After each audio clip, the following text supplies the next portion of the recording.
Zimbabwe is currently losing 60 million trees per year, which is an average of 262,000 hectares of forestry due to deforestation. Deforestation is an environmental nightmare in Zimbabwe as it contributes to ecological damage and it exacerbates human rights violations and further worsens climate change vulnerability. Trees and forests contribute to the major carbon sinks that help to minimize global warming, and they are essential to the hydrological cycle and are key elements of the social, economic, and cultural rights nexus. Realizing the scourge of deforestation in Zimbabwe, beginning August 2021, the Zimbabwean government instituted a firewood multitask team, Blitz, which has seized in 2 weeks over 120 tons of firewood and 3,000 bags of charcoal.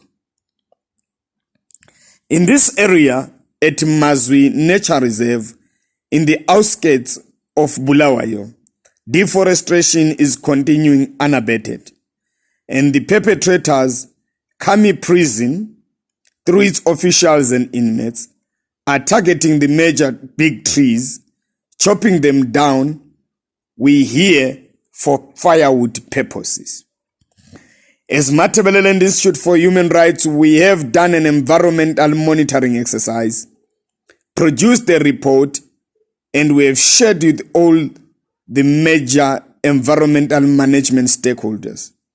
And the report recommends that Kami Prison should use alternative sources of energy other than firewood, such as gas. And we also recommend that there be restorative justice to replant the area and compensate the trees that were deforested. We also recommend that the Bulawayo City Council should form partnerships with the local community to curb deforestation in the area and also promote environmental enterprises which will help in policing this area of massive deforestation. We also recommend that the government of Zimbabwe should institute an environmental court, which is an idea that has been proposed by civic society over the years. The essence of an environmental court is to preside on environmental crimes like deforestation.